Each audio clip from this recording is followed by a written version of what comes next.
ngelihat si Sahal bin Hunain ini lagi mandi. Jadi ketika itu langsung jatuh. Nah, ketika itulah Rasul mengatakan bahwa ini adalah penyakit ain. Maka jangan sampai kalian mencelakakan saudara kalian sendiri.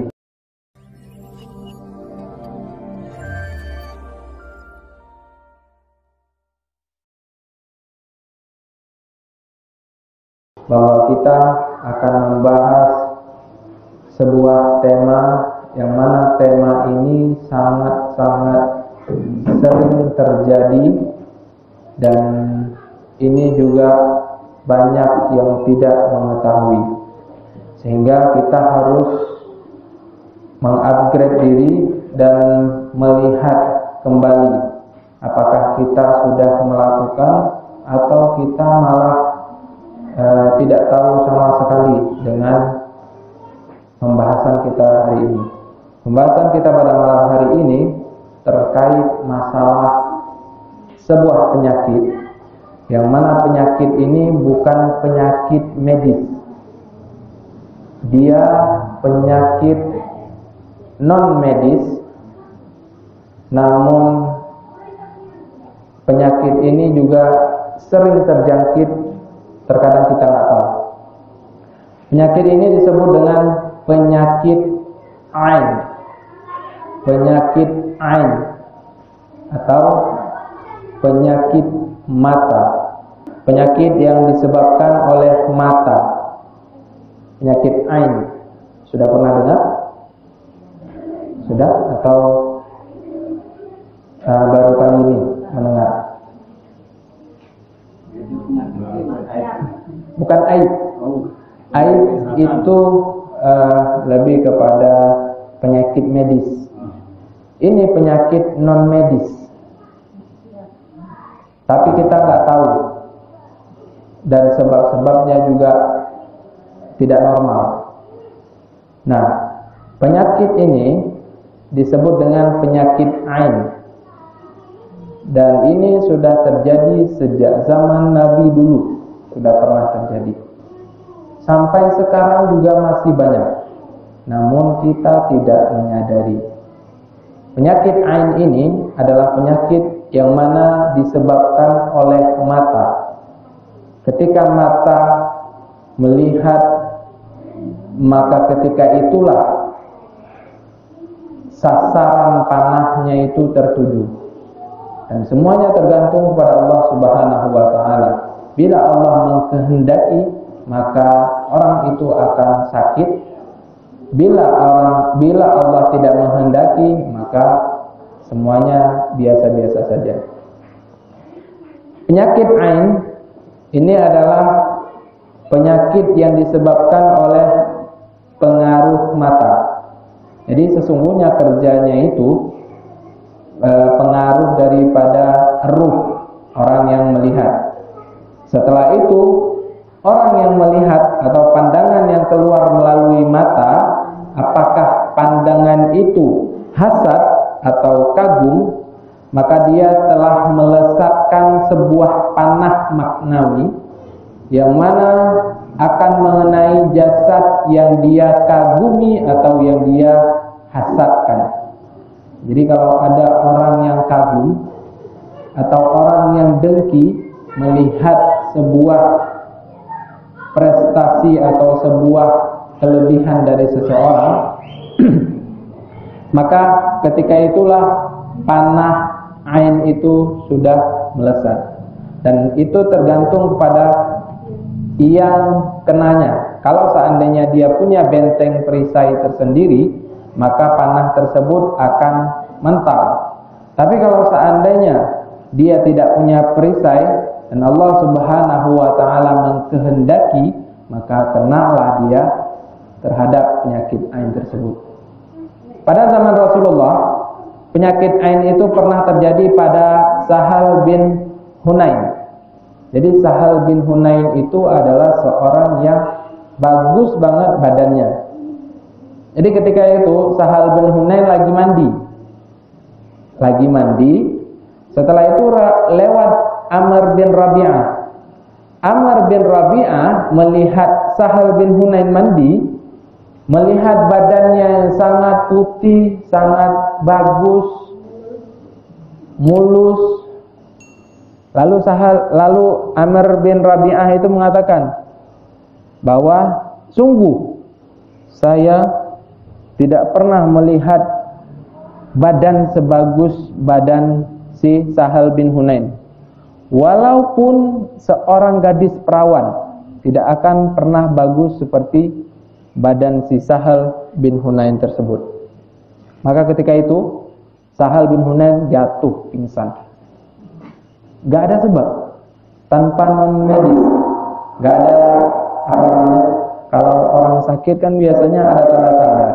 Misalkan nih mau demam, biasanya kan hidungnya mampet dulu.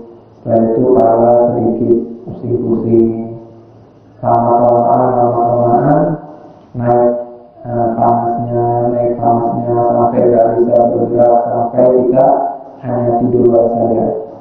Tapi kalau seandainya penyakit ain, langsung dia tanpa ada gejala apa-apa, seperti halnya sahabat Sahal bin Hunain ini.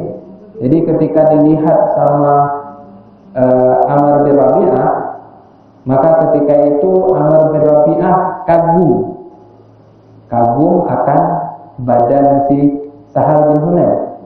Waktu itu juga jatuh si Sahal bin Hunain tersebut. Setelah dia bilang dia kagum, padahal Amr bin Rabi'ah ini kagum saja, ya Allah, tapi dia tidak mengucapkan nama Allah. Itu dia. Maka ketika itu ain itu atau penyakit itu akan melesat kepada orangnya. Kalau seandainya orang tersebut tidak ada benteng, maka dia akan kena. Kemungkinan kalau semuanya itu juga tergantung kehendak Allah. Sahal bin Hunain langsung jatuh, langsung pingsan dan tidak bisa bergerak ketika itu. Maka ketika itu diadukan kepada Rasulullah, ya Rasulullah, ini si Sahal bin Hunain tiba-tiba jatuh dari kamar mandi tadi, nggak bisa bergerak lagi, pingsan dia. Lalu Rasulullah SAW mengatakan, ini kenapa? Pasti ada sebabnya. Siapa yang bertemu sama dia atau siapa yang mengatakan sesuatu kepada Sahal bin Hunain ini? Lalu ada orang yang mengatakan bahwa, oh iya, Amr bin Rabi'ah itu sempat ngelihat si Sahal bin Hunain ini lagi mandi. Jadi ketika itu langsung jatuh. Nah, ketika itulah Rasul mengatakan bahwa ini adalah penyakit ain. Maka jangan sampai kalian mencelakakan saudara kalian sendiri, karena ini bahaya. Kita misalkan ada anak, kita bilang semua kelebihan, oh anak saya ini cantik banget, mukanya mulus, setelah itu putih, kalau disamakan ini udah melebihi bule, misalkan bagus banget. Orang yang dengar ada dua. Yang pertama, dia dengki. Yang kedua, dia kagum. Maka ketika itulah akan terbit panah-panah ain.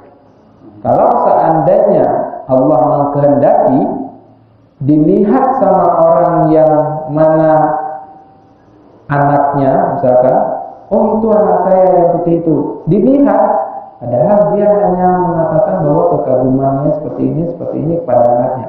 Lalu dilihat sama orang yang diajak bicara oleh orang tua itu, setelah itu dilihat anaknya, langsung kemungkinan itu akan melesat panah-panah ini. Bisa jadi nanti tiba-tiba sudah membengkak tanpa ada sebab. Jadi awalnya misalkan wajahnya bagus, tiba-tiba udah banyak bentol. Tiba-tiba udah udah apa istilahnya itu, bengkak, gembung tuh, gembung. Pokoknya ketika itu dia sudah kena dan tidak ada gejala sama sekali.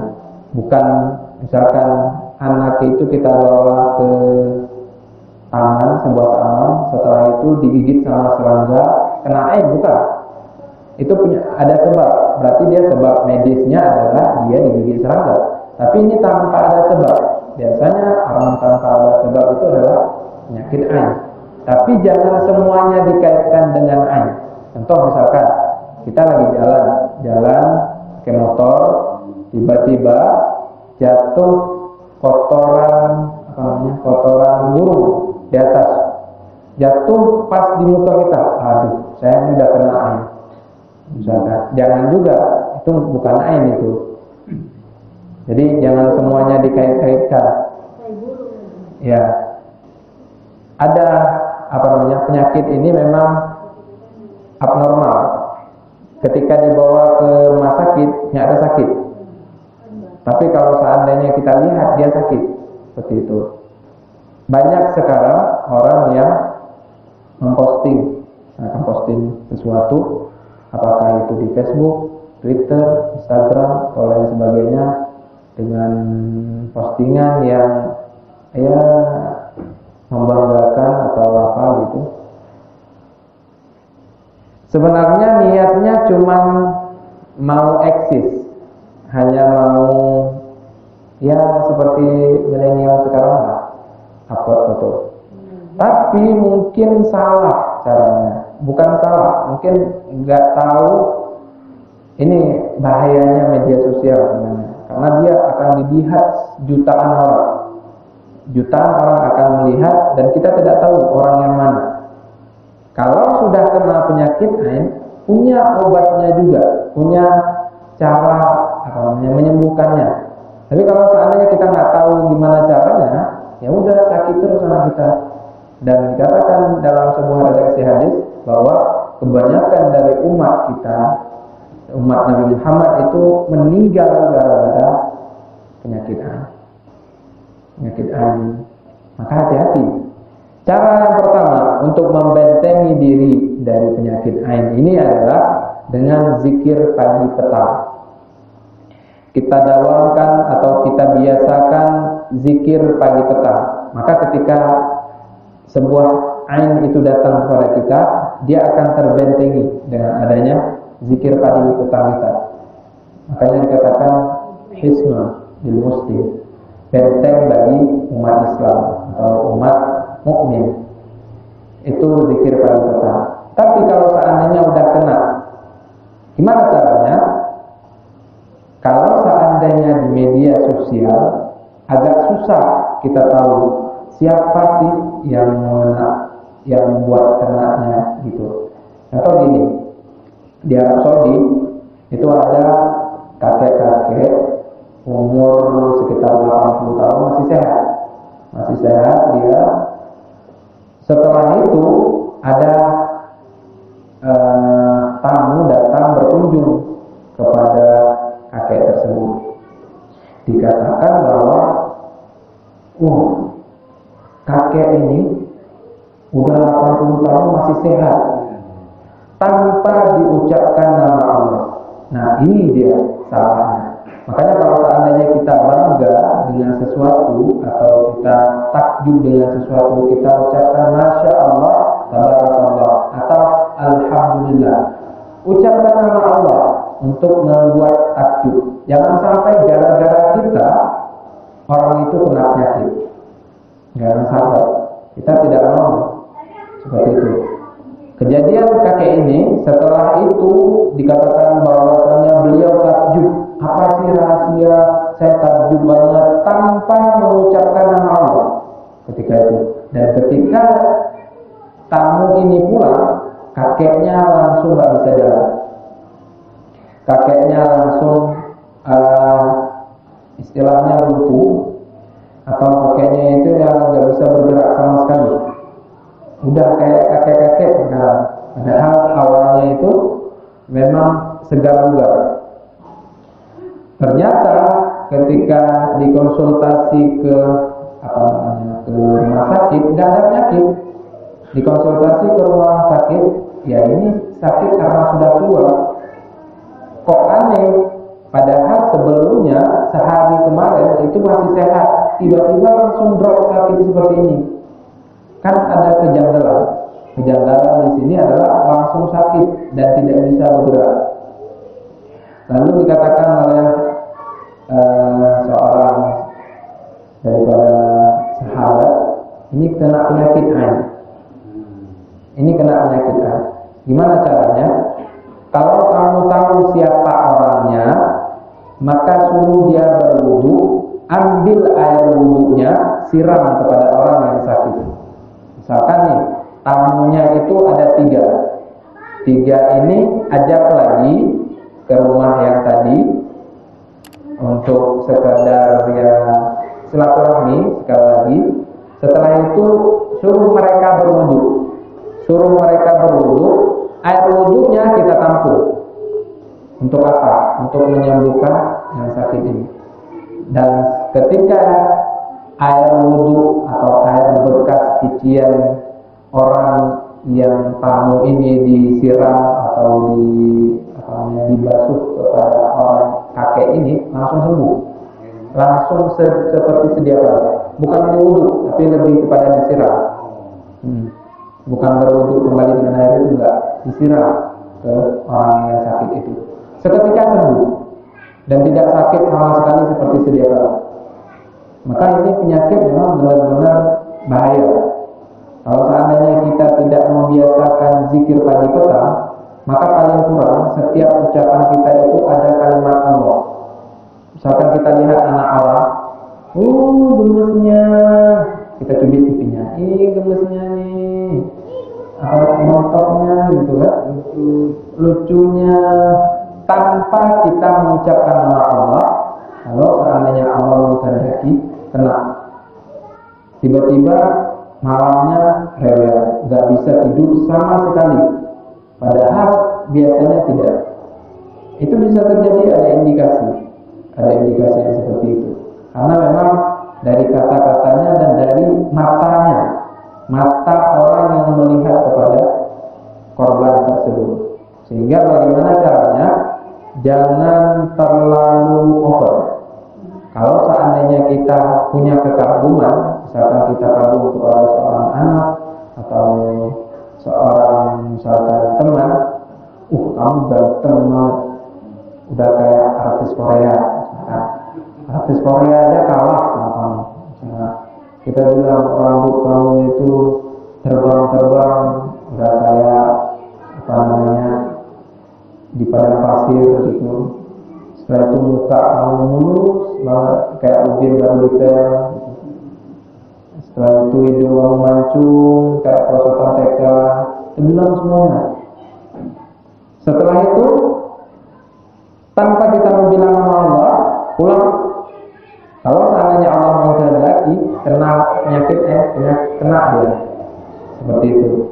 Jadi jangan sampai gara-gara kita orang itu kena penyakit. Jangan sampai. Kita tidak mau ada tetangga atau teman atau kerabat atau bahkan saudara kita yang kena penyakit tersebut. Kalau seandainya kena penyakit tersebut, maka kita cari asal-usulnya dulu. Siapa sih yang udah ngomong kayak gini? Karena iya, tadi siang si fulan ngomong ini untuk ini tanpa diucapkan nama Allah. Iya, kemungkinan itu. Maka ajak orang tersebut ngomong baik-baik, suruh dia berwudu, air wudu bekas dia wudu itu kita siram kepada yang kena air. Insyaallah langsung. Insyaallah. Ini sering terjadi. Orang yang biasa sering memposting anak-anak misalkan, yang paling sering itu anak-anak. Ini bagi orang tua yang sering-sering posting anak, kasihan. Bukan kasihan kepada ininya. Memang kita lagi gemas-gemasnya kan, gemas lihat ini. Tapi jangan semuanya diposting. Terkadang tidak ada hari tanpa nggak posting anak. Itu salah. Karena anak saya cantik, anak saya itu gemasin, tingkahnya itu ada-ada aja. Terlalu. selalu itu kita posting setiap hari. Akhirnya ada follower kita 1000, nggak tahu kita siapa yang memberikan ain kepada kita. Ada misalkan yang mengikuti kita kan sampai 1000, sampai 500. Kan nggak mungkin kita tanya satu-satu, kamu ada nggak ngomongin ke anak saya kayak gini? Nggak mungkin dari 500 itu kita ajak ngomong atau kita ini.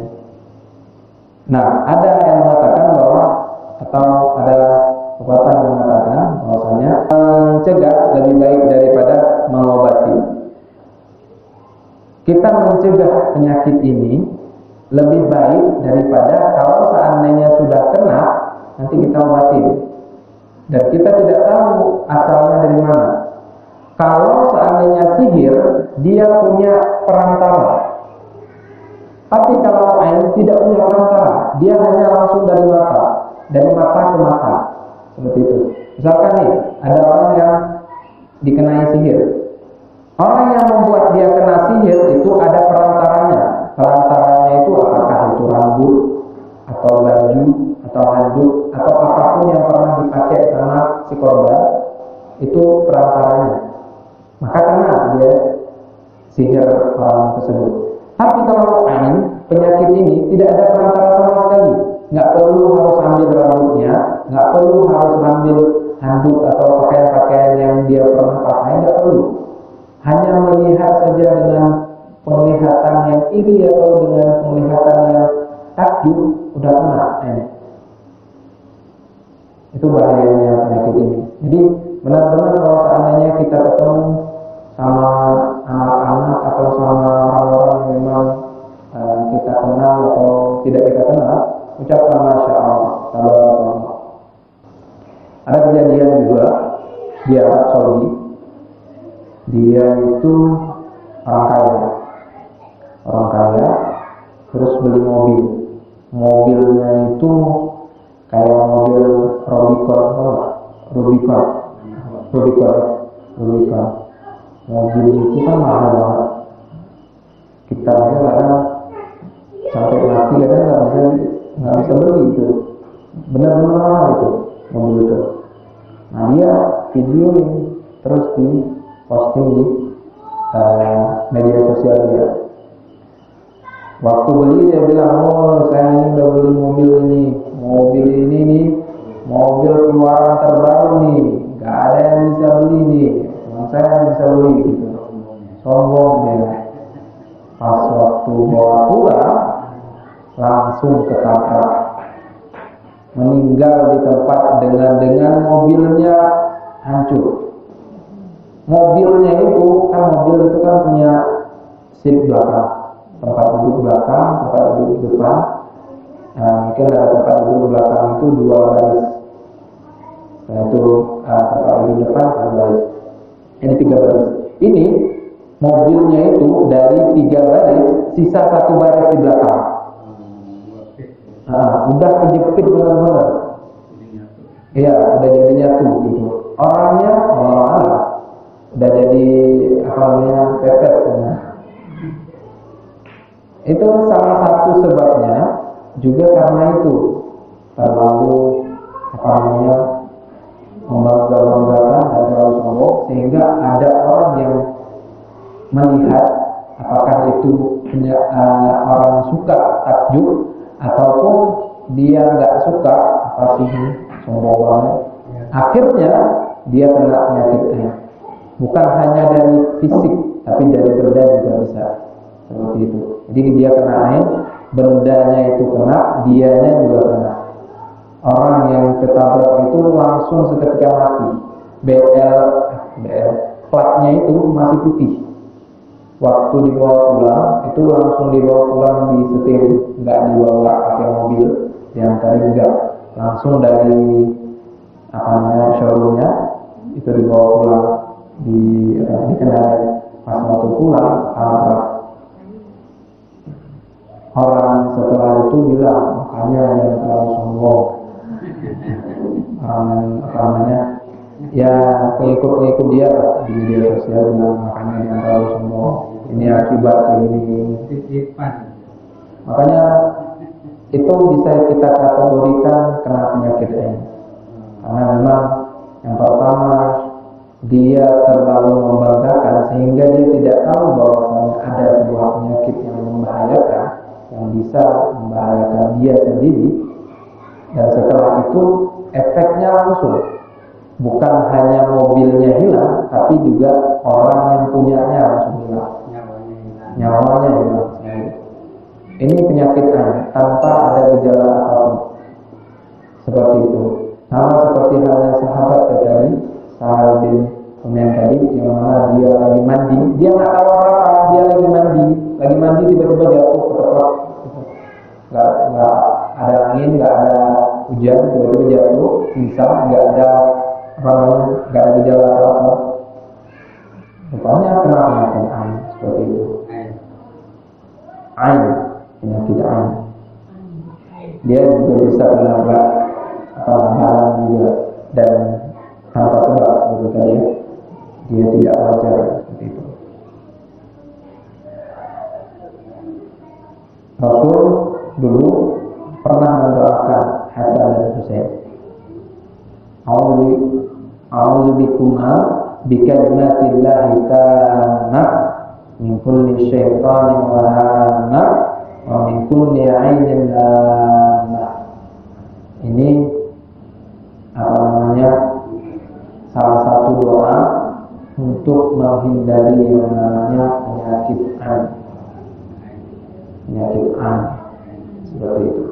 Jadi a'udzu bikuma bikalimatillahi tammah min kulli syaitanin wa hamah wa min kulli 'ainin lamah. Aku berlindung dengan kalimat Allah. Aku berdoa untuk kalian dilindungi oleh Allah Subhanahu wa taala, yang berdua Hasan Husain, dari kejahatan syaitan dan dari penyakit ain yang mencela. Itu penyakit ain yang benar-benar kita nggak tahu, tiba-tiba kena seperti itu. Dan seperti tadi, kadang-kadang nggak wajar itu penyakit ain. Baik, Rasul Sallallahu Alaihi Wasallam juga pernah melihat anak perempuan di rumah Musa, istri beliau. Lalu di wajah anak itu ada warna kehitaman. Beliau kemudian berkata kepada Musa, ruqyahlah dia, karena dia terkena ain. Tolong diruqyahnya, ini anak kena ain. Rasul tahu, nah beliau adalah seorang utusan Allah, dan beliau juga tahu bahwasanya ini adalah orang yang kena ain, ini orang kena penyakit sihir dan sebagainya. Dan Rasul juga pernah bersabda bahwasanya penyakit ain itu benar adanya. Andaikan ada sesuatu yang dapat mendahului takdir, maka ain akan mendahulunya. Dan apabila kalian diminta untuk mandi, maka mandilah. Artinya penyakit ain ini bisa mendahului takdir. Kalau takdir kita itu misalkan ya sehat-sehat saja sampai 15 tahun setelahnya, setelah itu kita nggak sakit sama sekali 15 tahun itu, tapi karena ada penyakit ain ini, dia akan mendahului yang biasanya 15 tahun yang ditetapkan Allah ini kita nggak sakit, tiba-tiba bisa sakit karena ain ini. Maka dia bisa mendahului yang namanya takdir. Hati-hati. Sesungguhnya ini adalah sebuah panah dari sebuah pandangan, apakah itu pandangan hasad atau pandangan dengki, atau bahkan sebaliknya, ini pandangan yang takjub. Sehingga ketika panah itu dilesatkan, kalau orangnya itu tidak punya benteng sama sekali, maka dia akan kena panah-panah tersebut.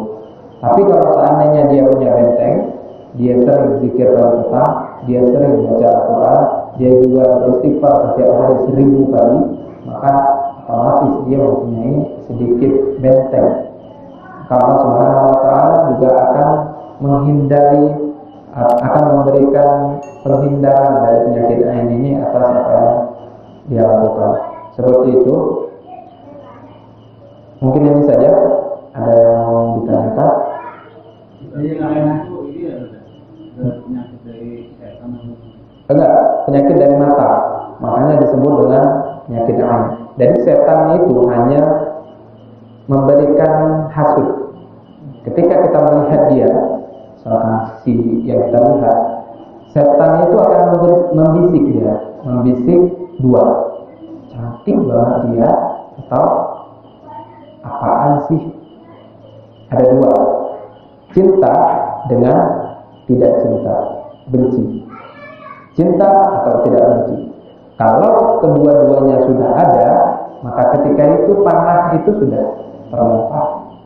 Tinggal bagaimana orang yang mengenainya. Kalau seandainya ada benteng dan Allah Subhanahu wa taala menghendaki untuk tidak kena, maka enggak kena. Tapi kalau seandainya Allah Subhanahu wa taala menghendaki kena, bisa jadi orang yang memang dia takjubkan itu atau orang yang memang dia benci itu kena penyakit. Seperti itu. Dari mata. Semuanya dari mata. Bukan turun ke hati, tapi turun ke penyakit. Turun jadi penyakit. Ada tuh orang Ya. orang bayi itu nangis. Iya. Dibilangnya ada yang kerasukan ini, ada yang ikut nih. Ada yang itu. Iya, sering gitu ya terjadi. Kalau seandainya ada bayi misalkan, kayaknya ini ada yang ganggu, kayaknya ini ada yang ini. Padahal sebabnya ada. Misalkan sebabnya kita bawa keluar anak kita, terus datang rame-rame ibu-ibu atau bapak, cantik banget anak kita, anteng banget, nggak rewel, terus kita bilang bagus banget matanya, alisnya itu nyambung ya, pokoknya semua kelebihannya kita bilang. Dan salahnya kita tidak mengucapkan nama Allah. Itu yang salah. Kita boleh takjub kepada dia, tapi harus katakan nama Allah. Ya Allah, ganteng banget, masya Allah, tabarakallah. Ternyata ada ya Allah Subhanahu wa taala masih menitipkan kegantengan kepada dirimu. Atau masya Allah, tabarakallah, imut banget anaknya. Boleh. Tidak ada yang salah daripada memberikan sanjungan kepada anak. Tapi harus kita ucapkan nama Allah. Harus kita ucapkan. Kalau seandainya kita tidak mengucapkan, takutnya Allah Subhanahu wa taala mengabulkan panah itu melesat kepada anak tersebut. Sehingga anak itu apakah dia jadi rewel, apakah dia itu badan langsung sakit parah, ataupun lain sebagainya. Kita nggak tahu, dan semuanya itu tergantung kehendak Allah. Allah berikan iya, maka terjadilah dia. Kalau seandainya Allah Subhanahu wa taala tidak, maka tidak akan terjadi. Tapi kita harus mencegah. Makanya dikatakan mencegah lebih baik daripada mengobati. Nah, karena kalau sudah kena susah, deteksinya itu susah. Misalkan ini sebulan, kejadiannya ini sudah sebulan, berapa banyak kita ketemu sama orang? Kan mungkin satu kampung kita minta untuk wudhu, terus air wudhunya kita siramin ke anak kita semua, nggak mungkin. Makanya lebih baik mencegah. Jadi ketika kita mencegah, maka ketika itu juga kita melindungi anak kita dari penyakit tersebut.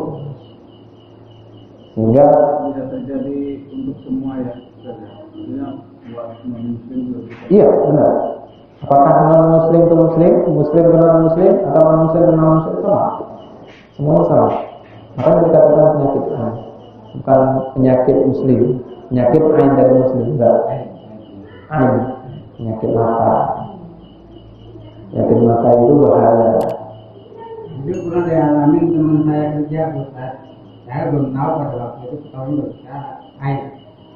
Ya, Jadi teman kerja 2 hari nggak masuk, saya mau ke sana lagi sakit. 3 hari kemudian masuk ke rumah sakit, mata udah nggak bisa lihat. Tadi ini kerja apa? penyebabnya Sebabnya ya kucing gitu. Tiba-tiba mata ini biasa melihat ini medis. Tapi nggak bisa ngeliat orang, nggak bisa ngeliat orang. Mungkin ada penyebab yang kita nggak tahu. Baik. Penyebabnya kita harus tahu dulu. Misalkan ada teman datang tiba-tiba, mata kamu bagus banget ya, bulat banget kayak kelereng, misalkan gitu. Non muslim. Ya, bagus banget kayak kelereng, terus matanya hitam banget. Tapi nggak bisa lihat itu. Nah, setelah itu tanpa dikatakan sama Allah, karena ya kita nggak tahu karena benar atau karena atau memang dia punya penyakit bawaan. Tapi kita harus tahu gejala-gejalanya juga. Artinya kita harus mencegah juga ya seperti ini. Kalau seandainya non muslim, kita nggak bilang alhamdulillah bagus banget wajahmu, enggak juga kayak gitu. Kita bilang masya Allah ada orang yang seperti ini indahnya. Saya pun aku kadang-kadang bingung. Di situ terlihat ada gambar embek, ada gambar kambing. Ya, kalau mereka kan keyakinannya kan udah berbeda, itu sudah masuk ke dalam udah masuk ke dalam tauhid ya, keyakinannya. Kalau ini memang penyakit, tapi bukan penyakit medis. Waktu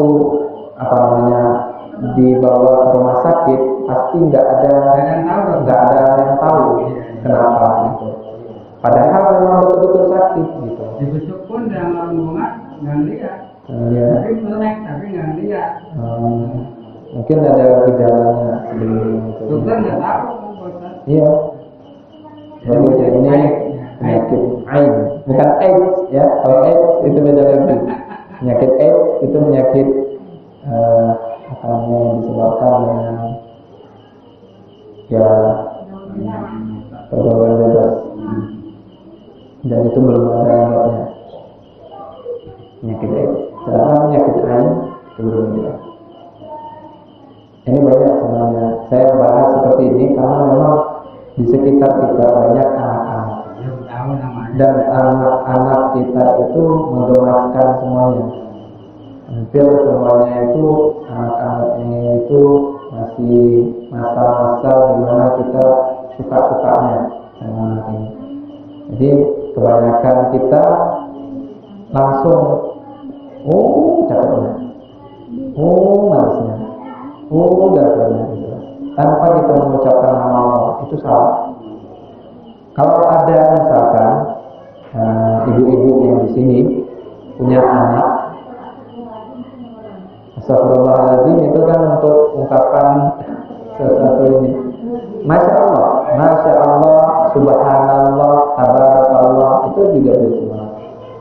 Nah, misalkan ini ibu-ibu di sini punya anak, tiba-tiba ada orang datang ke anak kita, cantiknya, dia nggak bilang masya Allah, tabarakallah, alhamdulillah, atau kalimat ungkapan untuk Allah. Kita yang bilang, kita takut ini orang bawa ain untuk anak kita, dan dia tidak tahu penyakit ain. Bagaimana caranya? Kita bilang, cantiknya, alhamdulillah, masya Allah. Gantengnya, alhamdulillah, masya Allah. Sebutkan aja Allah. Jadi kita sudah menghindarkan anak kita dari penyakit ain. Itu seperti itu. Kadang orang-orang sekarang ini banyak seperti itu. Orangnya buat banget, cubit sekali gitu. Atau ada anak yang memang kita sukai, kamu nonton banget sih, kasih sih isinya sedikit untuk saya gitu. Kan ada cara-cara gitu. Itu nggak boleh. Boleh, silakan, tapi ucapkan Allah. Masya Allah, ganteng banget kamu. Sini dong, saya cubit sekali. Boleh, silakan. Ucapkan Allah. Itu jangan sampai gara-gara kita orang lain kena celaka. Itu. Seperti ini begini Ustaz. Kemarin Ustaz salaman sama saya. Ya. Saya jawabannya alhamdulillah. Ya. Boleh ya? Iya. Banyak ketemu saya itu. Iya, benar. Dalam kelompok pengajian. Saya jawaban saya alhamdulillah. Iya, sehat. Oh, saya ini kan masih muda, bangga kita kan. Orang yang melihat kita nggak sengaja udah dalam hatinya udah keluar sombong amat.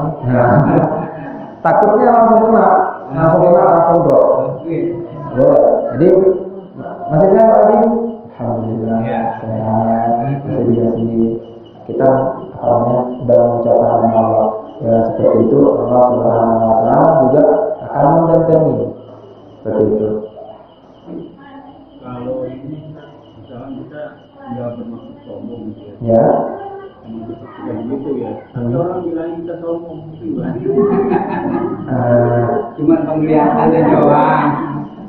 Sekarang kita ini apa namanya di luar konteks ini berarti ya.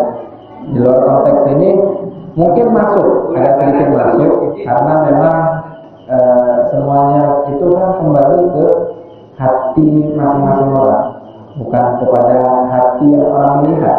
Bisa jadi apa yang dilihatnya itu adalah sebuah editan, sebuah rekayasa belakang.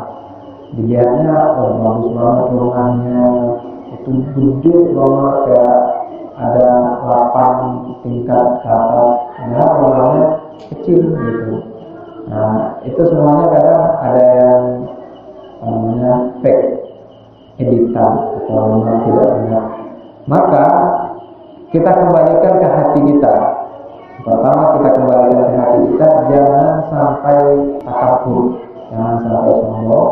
Yang kedua, kalau seandainya kita mau misalkan mengatakan kepada orang lain supaya orang lain itu melihat kita dengan penglihatan ain tersebut, maka kita kasih apakah itu tulisan Masya Allah Tabarakallah di memang gambar itu, sehingga ketika dilihat bagus tapi dia baca juga kata-kata Masya Allah Tabarakallah atau lain sebagainya, Alhamdulillah, sehingga kita juga terlepas dari penyakit ain. Itu salah satu hilah atau cara supaya kita tidak terkena dari penyakit ain.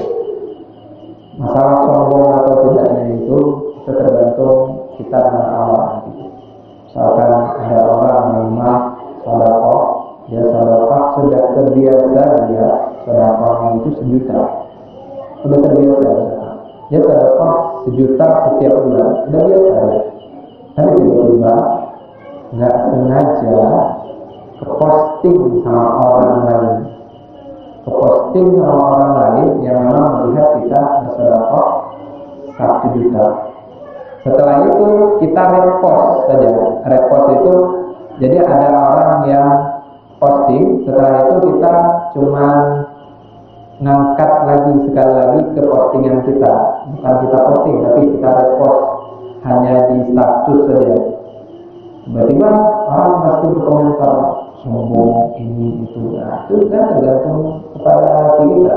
Jadi kita ketika itu mantapkan hati untuk tidak bersombong diri, tapi tetap kepada keyakinan kita pertama bahwasanya saya sudah terbiasa bersedekah 1 juta, maka saya niatkan untuk bukan untuk sombong tapi untuk membantu orang lain. Nah, itu semuanya tergantung kalau niat. Kalau niatnya baik, maka kebaikan akan datang kepadanya. Tapi kalau niatnya buruk, maka keburukan juga akan datang kepadanya. Semuanya itu jaza min jinsil amal. Setiap perlakuan itu atau setiap buah itu tergantung apa yang dilakukannya. Seperti itu.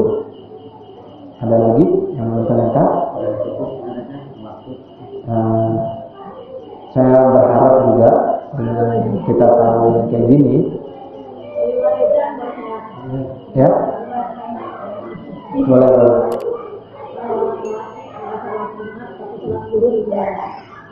Orang laki nggak sholat Jumat tapi sholat zuhur, dipertanyakan kelakiannya,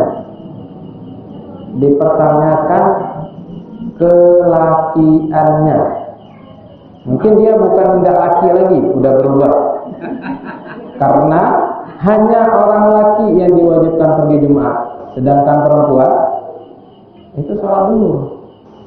Maka dipertanyakan, kamu ada orang yang kayak gitu, tanya sama dia, kamu masih laki atau udah berubah jadi perempuan? Seperti itu. Hah?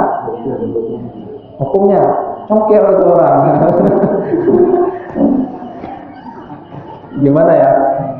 Kalau orang yang sudah besar, bukan dengan cara kekerasan, tapi dengan cara perlahan-lahan. Kita memang nggak bisa langsung bilang ke dia, kamu itu berdosa, langsung neraka. Ini, iya, tapi bilang sama dia, kalau seandainya sholat Jumat itu bukan sebuah keharusan, bukan cuma harus kamu jalan, enggak. Itu sebuah kewajiban, enggak kamu lakukan berarti dipertanyakan ke laki-lakinya. Bahkan kalau 3 kali kita sudah dianggap munafik. Munafik fidarkil asfali. Orang yang munafik itu di bawah kerak daripada neraka. 3 kali kita tidak pergi ke Jumat. Maka kita mau mana? Mau jadi orang munafik atau mau jadi ini? Kita bilang ke dia, nggak boleh kayak gitu, harus pergi Jumat. Kalau seandainya dia nggak suka ngomel-ngomel, kita ngomel-ngomel aja. Gara-gara ngomelan kita mungkin dia pergi, walaupun dia nggak pergi Jumat. Tapi kita kan sudah berusaha supaya dia itu berangkat untuk ke Jumat. Jadi jangan dibiarkan. Artinya kalau kita biarkan itu haram, atau kita biarkan saudara kita itu tidak pergi Jumat, berarti kita setuju dia tidak pergi Jumat. Artinya kita berdosa. Pertama kali berdosa itu adalah orang yang melihat tapi dia tidak, orang yang melihat kemungkaran tapi dia tidak mencegah kemungkaran itu. Orang yang pertama kali diazab orang itu, bukan orang yang tidak melakukan. Padahal yang melakukan adalah orang lain. Tapi gara-gara kita tidak melakukan nahi munkar, kita pertama yang diazab. Makanya ketika ada orang misalkan berbuat salah, tapi ada orang soleh di situ, yang mana orang soleh itu tahu ada maksiat di situ. Pertama kali nanti diazab adalah orang soleh yang tidak mau memberikan peringatan kepada orang ini. Tapi kalau seandainya kita sudah memberi peringatan, mereka nggak melakukan, itu sudah selesai kewajiban kita. Kewajiban kita sudah selesai. Kalau seandainya dia mau dengar, alhamdulillah. Nggak mau dengar, selesai kewajiban kita. Tapi kalau seandainya kita tidak memberikan peringatan apa-apa, diam, kita tahu, ya udah, kita dulu nanti. Nah, kita tahu bahwa nahi mungkar itu bukan hanya kita mendoakan, datang ke dia dulu, bilang ke dia dulu. Nggak mau dengar, cara lain lagi, nasihatin. Nggak mau dengar juga, baru doain. Seperti itu. Jangan sampai kita salah kaprah. Nahi mungkar itu kan bisa dengan doa. Enggak. Awalnya itu dengan lisan. Setelah itu baru dengan perbuatan. Setelah itu baru dengan doa. Kalau seandainya udah dengan lisan, udah dengan perkataan nggak bisa, maka doakan dia. Siapa tahu Allah ijabah langsung jadi anak soleh. Kita nggak tahu seperti itu. Maka watawassaw bil haqq watawassaw bis sabr. Ada lagi? Itu saja mungkin yang dapat saya sampaikan. Mohon maaf kalau banyak kesalahan dan kekurangan. Nakhtatim bi doa kafaratul majlis. Subhanakallahumma wa bihamdika, asyhadu an la ilaha illa anta, astaghfiruka wa atubu ilaik. Assalamualaikum warahmatullahi wabarakatuh.